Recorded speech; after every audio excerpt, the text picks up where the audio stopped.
that our vision for the place has come true. Goblin 93 is now an innovative new community center in Tallinn, owned and governed by the city, with the stable work positions covered by the municipality itself.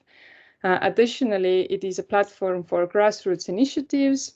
It is a place where stakeholders can come together to make ideas come to life. And this particular community has launched already 2 new projects on topics of heritage, circular economy, and civil defense. And a number of next ideas are in the incubation phase as well. Although the impact we have seen so far in Kopli is, I think, one that we can be more than satisfied with, but I personally think that we are going to see the full scale of the impact just now and in the years ahead. So thank you. Thank you very much, Karin. And indeed, the fact of having a place, the community garden, as a glue, has been like a major leverage in your pilot, and it's actually a major leverage in building communities throughout Europe and the world. And with this, I would leave now the floor to Peter Ramsden, who will then give his feedback and comments on what is heard until now, especially on the pilot seats. I know is in a car, but Peter Ramsden is the president of LDNet, so the local development network. He's worked for 30 years or so with cohesion policy, supporting cities and regions to work on sustainable urban development. He has a massive knowledge of cohesion policy and he's worked on Objective 1 and 2 in the 90s. He's worked on ERDF on several programs, and he's also worked extensively for cities and city networks across the EU, including for URBACT, the UAE, UI, and Eurocities. And he's been a member of the Social Innovation Advisory Committee of the Mayor of Seoul Park Munson. So he's a really global expertise. So Peter, welcome to CENTRINNO. Hope you're not driving, and floor is yours. I managed to pull over, but I have listened to all the presentations, but I can't remember all the cities. So this is because I wasn't making notes because I was driving. And apologies for driving, but it's the only way I can get to this place. Funnily enough, I was in when I stopped last, I was in the Air de Marcel Pagnol, and any of you who remember these books and films of Provence from the films were in the 80s, I think. Anyway, now I'm not far from Marseille or Aix-en-Provence at the moment, and my dog is also making comments, but she's in the back. You can just see her. She's sleeping. So first of all, congratulations on bringing to a close what has obviously been an enormous amount of effort on behalf of the 9 cities and the other actors that have been involved. So this is really a colossal work. And secondly, the pilot phase seems to me to be extremely important, that you've developed ways of doing. You've been learning by doing. And I was particularly struck, and I'm just selecting 2 or 3 of the cities where people struck chords with me. The first was the idea in Copenhagen that they hadn't really got a policy around co-working spaces and labs, and that they needed to sort of develop one, and they would do it by doing. So that was very interesting for me. The second was the focus on circularity in Amsterdam, and of course it's not surprising, they probably have the best circular economy policy in the universe. But even so, it's good to see other policy fields coming into your field and being connected, and particularly environmental policies like that. And finally, I was struck by something in Tallinn at the end, and it was good that it came last. So I think all of these cities are showing, in a way, different approaches to the same thing, and the need for innovation around how we do this transition. And there was one other thing I was struck by, and I forget which city it was now, but the fact that you'd actually recorded your job creation and enterprise creation figures. Because I think one of the things we struggle with in local development is actually demonstrating the results, and that we are actually really adding value compared to what would have happened anyway, the so-called dead weight effect that we get from just the run-of-the-mill economy doing what it does. And I think it's really important that we find better ways of demonstrating added value. It's not only about new jobs and new enterprises. There are many other aspects of the development process that you've been contributing to, and I think someone else also mentioned the emphasis on sort of community cohesion, on allowing a community to pilot itself, to move forward together, and that to me seems extremely important. I don't want to go on too long because I realize you've all been sitting patiently all morning since about 10 o'clock on CET time. But I do think what the pilots show is that we can, in a sense, reinvigorate and rebuild our local economies, but we need to do it in a concerted. I think the next struggle for you for how to mainstream these efforts and how to grow larger. And I just emphasize two possible directions to go. One is because scale isn't only about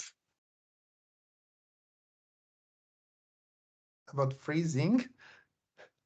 I'm afraid, but I guess he will get it's back. like freezing on the best moment. Exactly. But you see, it's like really concentrating it. What it was is probably said already. Freezing on suggestions, so Okay. we can imagine them. It dropped, but I think he will join. He's back. So Peter. Okay, here you're back. I'm back. Something dropped. I don't know why, because I'm stationary, so it shouldn't have. Yeah, you were stuck on the best. You were saying two ways for the mainstreaming about scale. The scale and the spread, and I think in the context of the types of organizations that you are and the way you've developed, I think spreading is possibly your best path in order to achieve more scale, and that can be done both at the level of CENTRINNO, although obviously the funding for the central activities ends with the project ending, but your legacy lives on to some extent. And it can come from the individual actions that you take in your own cities and with other cities in order to spread the knowledge and to encourage others to do what you've done. So between those two efforts, the sort of central effort through spreading the message from the project as a whole, but also from the individual actions that each of the 9 cities can take, I can see that you could really make a difference in terms of raising the game on this whole area of local development. So I would really encourage you in that process, and I'm sure that's what you're already thinking of doing. Does anyone else want to, or Pietro, do you want me to add anything else, or is that enough? I think that's enough. That's a very comprehensive picture and recommendation. Thank you very much, Peter. And I wanted to actually build on what you were on the challenge of demonstrating the added value of projects. That has been something that we in CENTRINNO really struggle with. We needed to move beyond a simple and plain and simple KPI quantitative approach in measuring our impact. And the next guest of today is Alexandros Pantzaitis from the Tallinn University of Technology as well. And he is the one that developed our impact assessment methodology. And he will present the methodology itself and maybe even some insights of the impact that the pilots had. I won't spoil anything about Alex's presentation. Peter, if you can stay and you want to react also in the Q&A afterwards, you're welcome. Otherwise, enjoy your trip. So thank you very much, Peter, for now. And I'll just add one final point, which is that someone else mentioned, one of the other cities mentioned building capacity. I think it might have been Copenhagen. And one of the things we struggle with is measuring how much we've built capacity. And I don't know if Alexandros can say anything on that, but measuring capacity is one of the future challenges. But I'd very much welcome any contributions on that. I'm going to stop there. and leave you to it. Thank you very Right. much. Thank you very much, Peter. Stay in touch and see you soon. Bye-bye. Okay. Alex, now as anticipated, we're entering the last part of this session. It's about impact assessment, our new methodology, and some impact that we achieved. I won't say anything more and leave the floor to Alex. So please, floor is yours. Yes, thank you very much for building expectations that I will definitely not rise up to with the segue to the impact of the pilots. But this is, of course, everything that Peter has very nicely summarized have been some of the initial riddles we were trying to resolve. And as the project was being progressing and more connections were the different work packages were elaborating their approaches, the more difficult it became to understand how are we ever going to present the impact of this project in so many different ways. And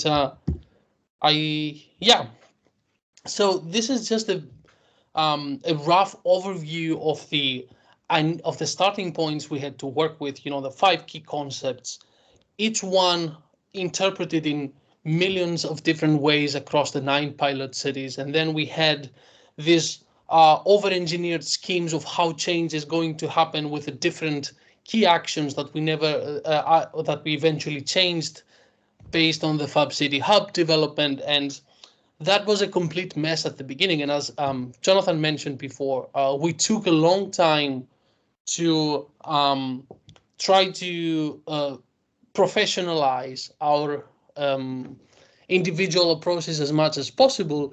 And then after we managed to establish post-COVID actual human connections, this is where we completely started to spoil them and destroy them for the benefit of the common good. So all of these concepts and frameworks started to break apart, and human beings started to come out of them. And I think this was a great turning point out of the project. And so here are just 2 screenshots to me, they illustrate the complexity of measuring the impact of this project. Once we have the cartography tried to encapsulate and illustrate and map so many different dimensions of the cities, including the social and ecological and natural ecosystems dimensions, which on their own are too complicated to measure anyway, let alone to measure and attribute the added value of the project. And then we also have this weird creature that is called cultural heritage, which has been a huge catalyst, but which again is, as Jonathan nicely demonstrated with the pen, is that it can be anything, and it can be found into anything that catalyzes human connection with places, with notions, with ideas, with people, and so on. So this was a very complicated process, to put it mildly.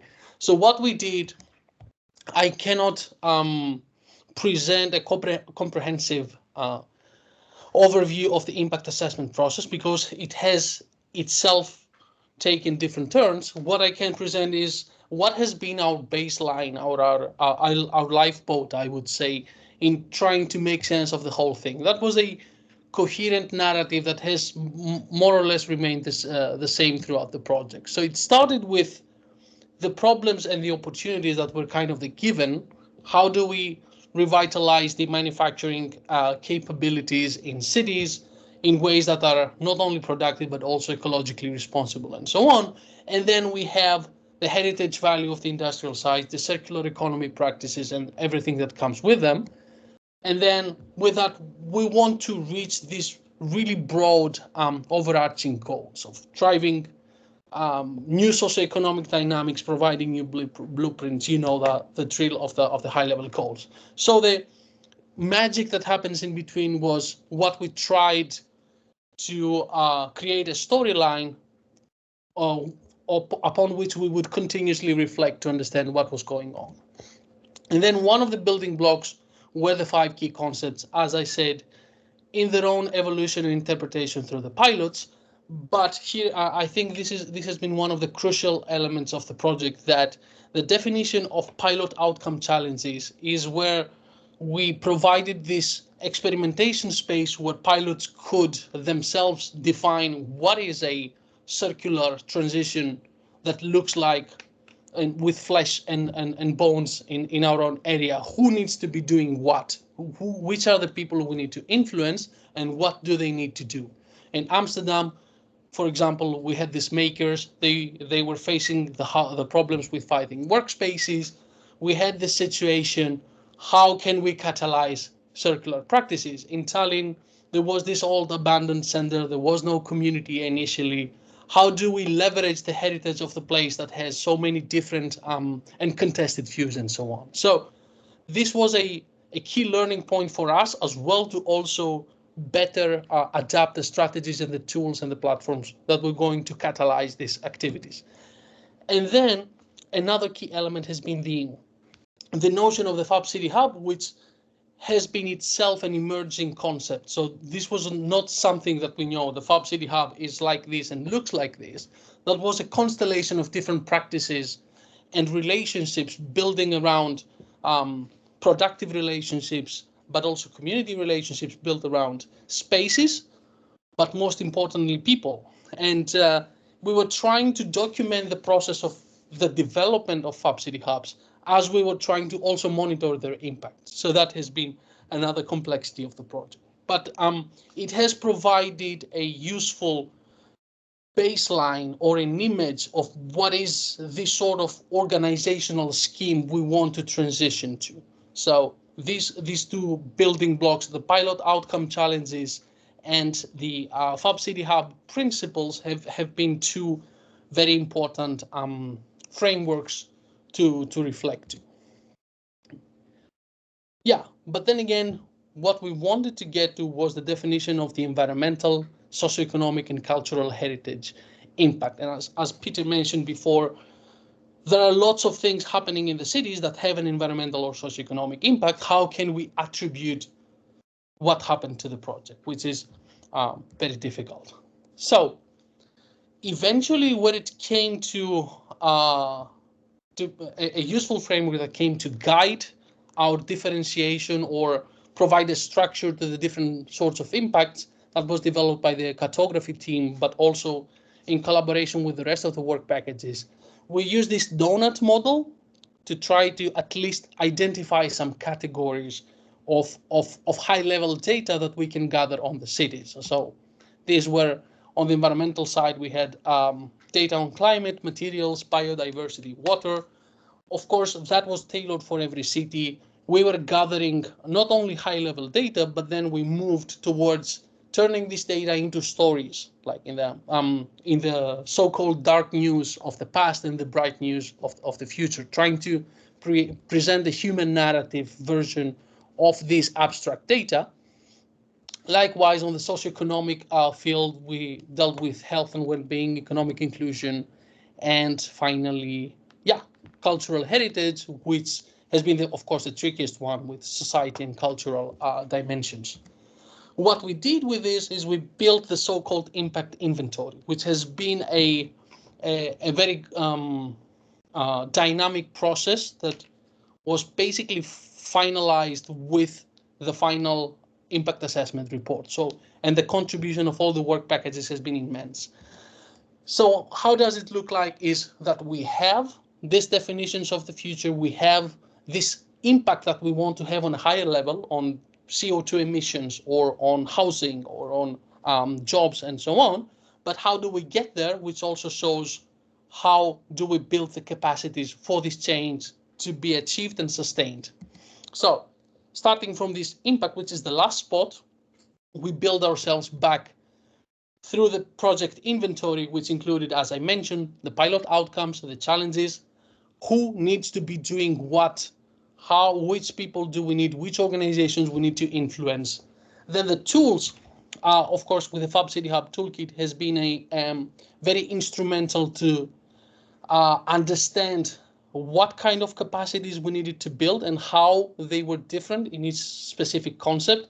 We often said that the tool is the cell form of the Centrinno approach. So this is where everything gets organized on a cellular level to scale wide afterwards. And finally, the organizational practices based on the FAB City Hub principles were those mechanisms that we need to support, stabilize, share, and expand chains. Just for a snapshot on the first level, on the level of outcomes, we use the approach of outcome mapping, which where the pilots were defining and then self-assessing and evaluating the achievement of the outcomes they were planning initially. These are scores from 1 to 9, but we can keep in mind that these are not absolute numbers. These are very relevant because they are self-evaluations of self-defined progress by the pilot. So it's just an indicative idea of how much the pilots themselves believe they achieved during their process. And these are the results of the final sprint. But this is, again, a baseline which we used to build up the impact inventory. This is an example of the first 4 organizational practices included in the FAB City Hub vision. So this is where we connect with the overall framework. We identified on a higher level of the different outcomes, like anecdotes from different pilots that contribute to the development of these organizational practices. For example, if we see the organizational practice number 1, which is about activating interactions and facilitating connections, then Amsterdam has done is a very good example of how Makshap has been a platform to engage and create connections between fragmented makers that can share spaces, that can share skills, and so on. And there are many examples I don't have the time to go through in detail. And finally, to connect it with the higher level impact, waiting for the slide to launch. Yeah, some technical failures again. Give it a minute. Yeah, so these are the rather complicated contextual tables we try to build at the end, taking as a starting point these the categories of the donut, so the high level impact we wanted to achieve. We used the score, a median score of the outcomes as an indication of how well did we progress towards the intended goal, and then we contextualize some of the indicators that were because there has been a massive measurement and assessment happening in all the work packages. So we used the indicators, the KPIs from the pilot progress. We used a lot of high-level data that the cartography was measuring, a lot of bottom-down data that the pilots themselves were putting into the cartography, and we work with the pilots to establish these connections that only make sense if you know the context. Because, for instance, in terms of material and soil pollution, then, for instance, in Blondeau's, we have 44 connections identified related to regenerative wool and textile ecosystems. So there is no positive way probably to demonstrate that these connections have produced that much of a percentage of change in soil pollution. But we know that having 44 different connections between reuse of materials or alternative fabrics to wool, building the local ecological ecosystem is definitely the added value of the project that weren't there before. So this is to give the answer to the $1 million question that we finished before. And yeah, I can wrap this up with a few lessons. How am I doing time-wise, Pietro? We're not doing well time-wise anyhow, so I think okay. that if the audience has the patience to bear with us, then go ahead. Okay, then. So really quickly, some lessons. First of all, we mentioned the organizational practices a lot. This is about building capacities. How can we document, which is, and I prefer document than measure, because this has been the way we have tried to address this question. So document the development of organizational practices is somewhat a measurement of capacity building. And yeah, so impact monitoring and evaluation has worked more as a learning process within itself. So we have been using this approach and the different tools provided to understand what was happening on the ground, to understand change as we monitor it, there were lots of impact metrics that we engaged with, but the important question we were responding to was why and how did this change happen, rather than how much, because measuring is also a crucial element, but it needs to be contextualized within the broader ecosystem of actors and actions. I don't know why it gets stuck. Yeah, let's give it a while. Yeah, so organizational practices, obviously. Yes. Second lesson, getting thick with data. This is one I like the most, that we data in general, any type of data, I like to see them as traces of human activity. So there are not just abstract numbers that demonstrate that something happened somewhere. It's people that have been engaged in some sort of actions or relationships. So I think a very crucial point in CENTRINNO was this translation of this data into stories and then into tools. And these tools were the shareable format of the experience, if you want, so that we were able to capture this experience in order to exchange it, to share it, and most importantly, to reflect back on that and then understand the capacities that we were building. And there are sorts of visuals here. Lesson number 3. This is a tricky one for impact assessment, controls versus emergence. So a lot of the processes I described have been highly dynamic. There are boundaries to what a project can, how much a project can expand and what it can do. And change very often means that we need to lose control. As we said also previously, that if the point is to enhance self-organizing and capacity building, at some point, we as a project need to get ourselves out of the way. But then again, reporting needs accuracy. So we need indicators, we need classifications, we need attribution. Finding a balance within the two has been a very tricky process. The way we approach it is that we have been heavy on documentation, building the self-reporting capacities or with the pilots, reflecting a lot on this documentation to understand, and then releasing the whole process to be shared. And final lesson, what is life after CENTRINNO? I think it has been a very powerful experience for everyone involved. This is one of the unique cases of the projects that I can genuinely say that, and not just say that because it's the final event. And I understand this project has been as an evolving social system. So there are different relationships built. People have actually influenced each other in the way they work and understand research and innovation. And I think it has been a starting point to build meaningful relationships around this common narrative that has been our lifeboat to navigate through this complex reality. And I can confidently say that these abstract concepts we began with, circular economy, cultural heritage, social inclusion, we can now say that we have the concrete interpretation of them through different forms of human organization that are connected to specific places that have a history of their own. And yeah, that has been on my side.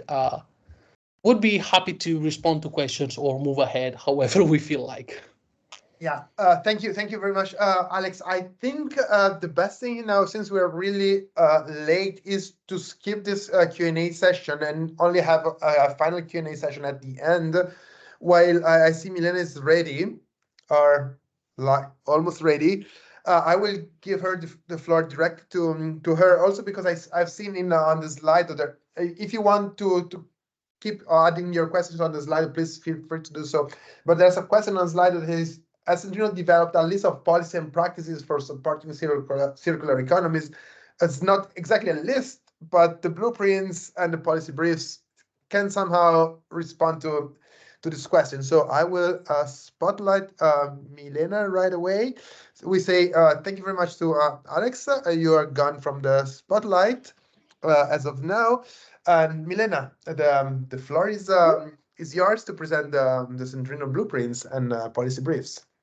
So. Thank you, Pietro. Can you hear me well? Yes. Yes. Amazing. Cool. So I need to say that I have to leave right after the presentation because I have a flight in 1 hour and a half. So I go to the presentation, and I guess John Real is also here from IAC if there is any question related to the work. Apologize for it. But I can go to the next slide. Have you? So this report for the blueprint, it was led by Milena, sorry, you're coming and going a little bit. Is it like an issue with your headphones? No, headphones are well. Let's try to find it just a sec. You're a bit scattering in with your voice, a bit robotic.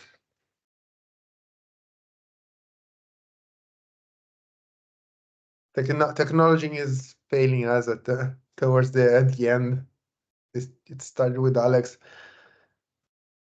Is doing the worst to Milena, unfortunately, but I trust she's gonna be back in a second. Let's try now. Can you hear me well? Yeah, you're back. Yes. There you go. Perfect.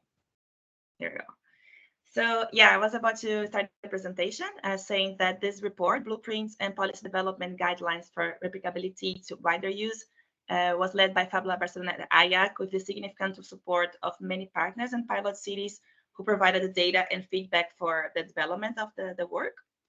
And here you can just point out a few of the main chapters of this report that are based in these 5 main sections that we'll go through very briefly. You can go to the next slide, Flavio, please. So but before going to this background information, just to say that the report is structured around 2 levels of blueprints. Actionable insights that can guide us into the successful adoption of Centrino framework and tools, either developed by the Centrino concept owners, as we called, or the tangible outcomes observed in our pilot cities. And as you see, we'll be able to see very soon, as the report is published, we conceived this report in a more graphical way, with the intention of facilitating the adoption of and replication of the platform's tools and knowledge gathered through the project, and providing also an advocacy call based on policy guidelines recommendations, as Pietro mentioned before. So now talking about more the background information, we initiated the work by bringing a brief introduction of the impact of current challenges facing cities, from globalization, neglection of former industrial areas, and also the linear way of production that we still are trying to change. And we also explored the concept of heritage as catalyzer for this regenerative transformation of cities. And we bring again the framework of Fabi cities as an alternative urban model, which fosters globally connected and locally productive cities. So inspired by local production through Fab Labs, creative spaces, and other infrastructures that are making production in cities, we explored the idea of the neighborhoods being this, let's say, prototypes of Fab cities, emphasizing local solutions and a transformative shift. And you can see from in the bottom of the slide, this products in, trash out model of production to the data in, that data out, which means the objective of reducing the importation exportation of products, and rather focusing on exchange of information and knowledge in order to produce locally. Can go next. So the next chapter, we explore again the idea of why we selected a neighborhood scale for developing the main actions of the project, and also for this deliverable. And here we explore, of course, the idea of neighborhoods being composed by a set of attributes that support the city's transition towards a circular economy through many synergies that can happen among local actors and experimentations. And that this chapter is also focused on these 3, let's say, main aspects. That is, acknowledging the importance of identifying environmental and urban challenges encountered by in the cities, in the generation of this industrial historical zones, but also underscores the significance of harnessing the individual narratives and stories to collectively reimagine the future of our cities. You can go next. So here for the urban challenge, this is a work that is based on the cartography work by Metabolic Institute. So here, in this report, we present some of this urban challenge based on social and environmental foundations. And then next, we go to explore further a selection of few stories, and this, of course, you can see with much more detail in the online living archive platform that is available. We do this mix of between what are the challenges we have, but also what are people saying in regarding to this experience of living in cities and neighborhoods that are in constant transformation. Then you go next. The chapter close exploring a few opportunities that we can imagine in this new way of understanding neighborhoods. And here again, we count on the support of the metabolic work on understanding the different types of challenge and opportunities that can emerge. And there is this PDF, let's say this report is embedded with many links that the reader can go directly to the main platforms where these opportunities can further be explored. Then next, now entering in more the explanation of the different blueprints that are composed this deliverable in this work. The report focuses on presenting, let's say, a simplified representation and clear understanding of the infrastructure developed and aimed at being kind of a guideline, a guide detailing the most important aspects and processes for successful execution of CENTRINNO's methodology. And then here, the first part of this blueprint is focused on what we call CENTRINNO platform blueprints. And the chapter is divided between the main five key tools of CENTRINNO that you can see here. The Fab City Hub Toolkit, Cartography, CENTRINNO Network, CENTRINNO Schools, and the Living Archive. I also added in the bottom the color code that we use for the readers to better understand, and we will understand now as I showed the sketch of how one example of this blueprints can be visualized. Can go next.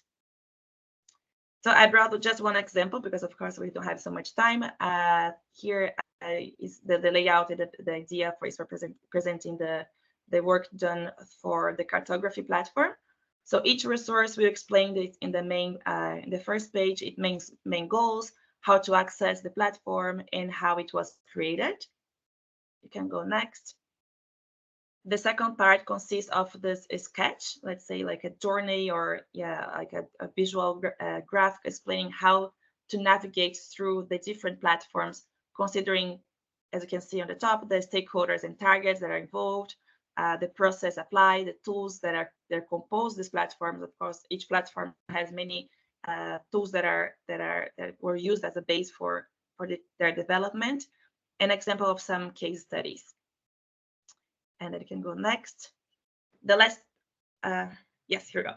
So the last page of each platform blueprint presents the plans for the upcoming years. I think it's something very important, considering this is a report that we are aiming to replicate the tools and methodologies developed within CENTRINNO. And then we also bring for each platform this relation that this specific platform has in connection to the different key concepts of CENTRINNO. And you can see in this spider diagram. Next. So then we move from the platforms to the pilot blueprints. And here is, let's say, a more practical level drawing inspiration from the CENTRINNO pilot cities. And the graph on the right, you can see an exemplification on how these blueprints were built by evaluating the existing data collected throughout the project. And on the bottom, there are the primary stages that we used for categorizing the different activities. And I will show now how it looks like. You can go next. Yeah, first, just to say before going to the actual journey and the sketch of each pilot, we bring us a brief explanation about the context of each pilot, focusing on the context of the neighborhood or the city or the heritage site where they focus their development of the activities. There's a table of summarizing the fuel and some characteristics of each pilot. a map for better understanding its dimension, and the KPIs that each pilot managed to achieve by the end of the project. Next, please. And then here, unfortunately, we cannot see in detail because it became a bit smaller, the words, but I'm really happy that this will be published very soon. So it's kind of a provocation for you to be turned for checking the report. And these 2 pages, here we are including the main actions of the pilots, dividing the 3 sprints of activities. And so on the top, you can see the 4 primary stages of actions that I just mentioned before, in terms of mapping, engaging, prototyping, developing. And then on the vertical, you can see the division between the different key concepts of Centrinno. Circular economy, heritage, social inclusion is actually combined with innovation spaces and vocational training. And the last column of the sketch, you can see the main, let's say, outputs from each pilot. And this is exactly what we are aiming to do with this work is to provide inspiration for other cities around the world. You can go next. Is still as part of the pilot blueprint, we also present a selection of 2 tools per pilot. So these tools are also highlighted in the previous pages, that is in the journey. So the idea here is to bring some of key steps and recommendations for others to replicate these tools. Of course, as Carlotta explained before, a concrete collection of tools is also available in the Fabio City Hub Toolkit. So here is more, let's say, an entry door for those that are interested in learn a bit about some tools, but then of course you can go and deep dive into the platform that we have available for the Fabio City Hub Toolkit. Next. Okay, I just realized that there's one slide missing that is about, so before going to this one, but I was supposed to add one slide on the policy recommendation that we did for each pilot based on their practical cases. And these recommendations encompass examples already mentioned in the previous presentations today, for example, on how establishing distributed and physical structures of city hubs, addressing complex urban challenges by involving different types of stakeholders. And this is also part of the, let's say, the pilot blueprint in general. And this is actually, the slide you can see is the last part of the deliverable, in which we compile it, we bring together, and we call it as an advocacy call composed by a series of policy recommendations that emerged from the knowledge gained in the nine different European territories as inspirations to implement the vision of Centrinno into reality. And here there's a connection and opportunity with the positive lobbying Daniela Patti mentioned before in her talk, in trying to influence policy from different scales based on the knowledge created in the project. So these recommendations were built through the statements provided by the pilots and tailored into 9 main categories. You can see on the right of policy guidelines outlining what the European Union, what local policymakers and also existing Fabio City hubs or the upcoming ones can do in the next few years to support cities towards regenerative urban models. So this is like the way that we call others to also embrace and be inspired by the knowledge that we were able to develop within this last 3.5 years in CENTRINNO. And I think this is the last slide. Yeah. Fantastic. Thank you very much, Milena. Really interesting work. And to complement it, just allow me to mention also the policy report that we developed with the clustering activities that the 2 deliverables sort of go hand in hand with one another. But the policy report also builds from the findings of our 2 sister projects, and you can find it also on our Centrinno website. And please delve into it. So now we are getting towards the conclusion of this very interesting, I hope so at least, final event of our Centrinno project. But before doing so, there is Thomas Dietz that will give us his perspective on the legacy of our Centrinno. Legacy has been one of the keywords since the very start of today's event, from what mentioned Emanuela in her opening speech, and then it came several times already. And Thomas is going to systematize on those scattered thoughts about legacy. And where's yours? Thank you very much, Pietro. I feel like almost like a redundant to try to talk about legacy, but I have actually some small news to share that I think like I will add something new. But in my opinion, I think it's quite obvious. No, it's like the value and the impact that Centrinno has left on, I would say like on us as individuals, on us as a group, on the locations where the pilots were happening, on the partnerships that happened during all these years. I think 36 months. I think it's like a legacy itself, no? And I think like at the there is something also to remember as well. Like I think like one of the key success of this project is also that we build on a legacy also of collaborating together and trying to achieve a vision together, and through Centrinno advance on that vision. And I'm also sure that beyond Centrinno there's going to be opportunities to keep working on making our cities more sustainable, or making citizens more engaged in the production in the city, and also continue working in our own agendas, no, that actually converge during all these years. So that's from one side. I think also Centrinno as I was saying, no, I think like has changed completely us, and I think like I don't know if also making a little bit of retrospective, I was thinking also personally during these 36 months I changed location. I have 2 kids. I changed, like a life changed so much in only 36 months, and who knows how much of that you can blame Centrinno as well, and I think some of that in one way or another, no.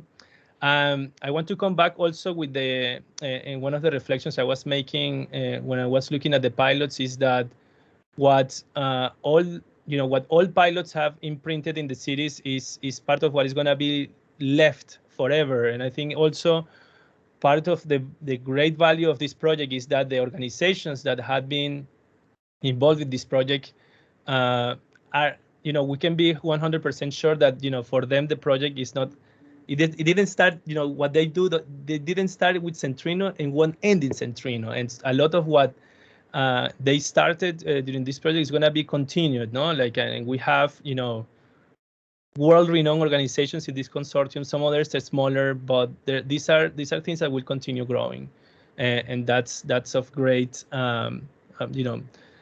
that's of great satisfaction to know, to be honest. Then I think like moving forward, there are a couple of things to mention. One is of course, and the obvious, the opportunities that have been presented by Marie on working on different frameworks of the European Union is offering, the different stages in which Centrinno results can be shared and showcased. I think that that's super important.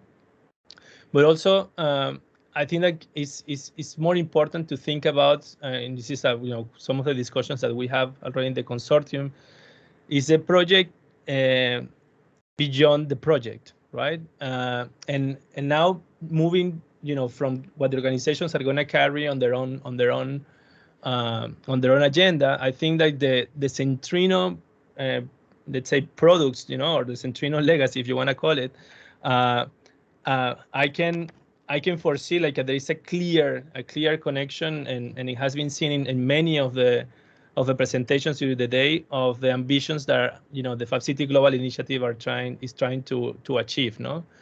And one of the key compromises that we can make here from the Fab City Foundation is that these products are going to continue living, even if in some years the website of Centrinno is down, it's going to be living still in some place within the Fab City ecosystem, but also the implementation of the tool, the handbook as a tool, the policy recommendations, the Fab City Hubs toolkit, the archive, the cartography. These are tools that we have already been deploying within the Fab City network that goes beyond Centrinno. One small example is, what we did with Frenzy, for instance, in the Master in Design for Distributed Innovation, in which we introduced our students to to the Centrinno cartography as a tool. And it's something that is being carried by students to work in their own locations beyond an educational program, actually as a tool to engage with the local communities, to put an example. I can say also that in relationship with the Fab City hubs, there are requests for establishing Fab City hubs in Cordoba, in Argentina, a very serious proposal. Also in Montreal, in Canada, with a very, very serious proposal. And also some also possibilities of doing it here in Indonesia as well. So part of the efforts that the Fab City ecosystem is going to do is to bring this content that Centrinno has been improving, developing, testing, and evolving, and turning into actually quite, I would say, quite useful resources and tools for other people to facilitate the landing of these resources in ecosystems beyond Europe. No? And then we're starting with these small examples and these small possibilities, but we are sure there are going to be a lot more of opportunities to keep growing this, again, the legacy that you have all created during all these years. No? From now on, also, this is, we are at some point, this is going to be like the full closure of a project. We are officially kind of close to it, although I know that we will be keeping working together in things in the next few months. I want to make sure that you have very clear that all this work and all these efforts are going to continue living. I cannot say forever, but at least until 2054, which is where where Fab City has established its goal to achieve to make cities and regions to produce locally almost what they need. So with this, Pietro, I don't want to take more time from people. It feels like almost as a goodbye. I don't want to say goodbye yet, as I was saying. I'm sure that we're going to have some opportunities to meet each other in presence during this year. This is the 10th anniversary of the Fab City Pledge. We're going to be publishing some news about that and some opportunities as well to continue carrying the work of Centrinno in events in Barcelona, Singapore, and in Mexico. So with that, thank you very much, and over to you, Pietro. Great, thank you very much, Thomas. And since I pick up from the meeting in presence, to give the floor for 1 second to Clara again, to remind us about one opportunity that would be organized, and then I would like to also go back to Emanuela for a wrap up from her side. While we do all of this, I will launch a Slido word cloud so that you will see the question, and please answer to that. So Clara briefly, and then Emanuela. Thank you, Pietro. Well, Thomas gave us actually the chance to recall again the fact that we are going to have a big important event in Milano Circolare on the 29th of this month, so next Monday. So obviously you're all invited to participate. It could be a good chance to come to Milan as well. And it's going to be the moment for us to launch our circular economy plan, thanks to all the work that we've been sharing together throughout all these years. So it is, I think, a good testimony for the next going on of Centrinno, for Centrinno legacy in the future. And I take the advantage to thank again everyone, both partners, guests, and especially our officers. Leave the word to Emanuela. Thank you. Thank you. And Emanuela, basically, here the question in the work lies: what is your key learning from Centrinno? But I can sort of rearrange it for to you as well. So please. Well, I think I will be very, very brief because no, not going to comment anymore. But by the way, we will have a time and also a full day of review meetings. So also for the project, monitoring is not over, of course. But really was very, very interesting and inspirational. All these presentations. I think what is very important to me is that all the speakers, all the partners, all the beneficiaries were mentioning how the results are being taken up in the cities, in the communities. So I see that this idea of the legacy is really embedded in Centrinno network, and this is for me the biggest result and what I really appreciated of this morning. Second thing, I think, is what Thomas was mentioning, the project of the project. I find this concept very interesting. And what I'm going to say is that beyond the results of the project, there is also a very critical result, which is the social capital that has been created through Centrinno project inside the community of Centrinno and with the rest of the community. The learning from the human capital. So all these resources will stay for sure. They cannot be, how can I say, cannot end, at least from one day to another. So these are my two thoughts about this discussion and the project. And I thank you very much for the invitation. And I would like also to thank officially the Milano team, and Clara, Pietro, and Flavio for the management of the project, and of course to Thomas for being always very active in the implementation of the project. And I said, for me, this is just an how they work, because we will see in any case very soon also for the follow-up and for the official ending of the project. Thank you very much. Thank you very much, Emanuela, to you as well for your support throughout these years. I see the word cloud says community exchanging, learning by doing, resilience and inspiration. I think they're very nice words we can all treasure with. And now I just wanted to close. And I mean, when I applied to Centrinno was summer 2020. I found randomly on LinkedIn an announcement of a position, which I applied. It was like an easy, quick to do application. So I sent in my CV and I forgot about it. And then in the middle of the summer, I got actually an invitation to an interview, and eventually even the position. And this is the story of how I got here to the team of Milan, even though I'm from Milan. I haven't been living in Milan for quite a while, and so I have to thank for the municipality of Milan for just the opportunity. I need to thank people that were there before me, so Lucia Scopelliti, Roberto Nocerino, Annibale, of course, Delia, Marco Mazziotti, who were all at my first interview, and then the present team in Milan, starting from Clara, Liaten and Serena and Federico from the pilot. And of course, my team I work with on a daily basis, Valentino, that does the numbers, so he's less present on the content. But without his work, there would be no project, basically. And well, please show yourself. Where are you, Flavio? I think you really deserve a big round of applause, because a lot of the background work today and in a lot of other instances in the past year and a half were carried out by you. So thank you very much to you again. It was a pleasure. Okay, so before you start crying, I move to thanking once again Emanuela and Maria. I think Maria had to leave, but I mean, I've thanked her also before. She's been extremely important.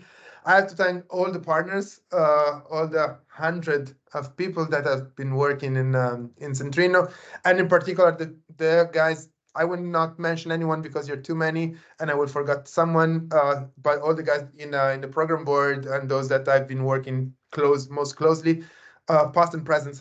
I saw some people that started Centrinno with us that are no longer working with us, but they were present today. And this is a very nice thing, because that's a community around Centrinno. And yeah, and I just want to close that we are to acknowledge the fact that we're really privileged in having the opportunity of building and striving to build cities that we like, that are more sustainable, more livable, and better. But this is not what happens throughout the world. So we should acknowledge that we're really in a very privileged position where in other sides of the world, this is not happening. And I will close with just one sentence, that we must be silent when children sleep, not when they die.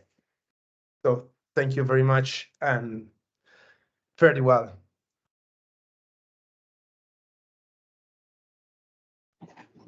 Thank you all.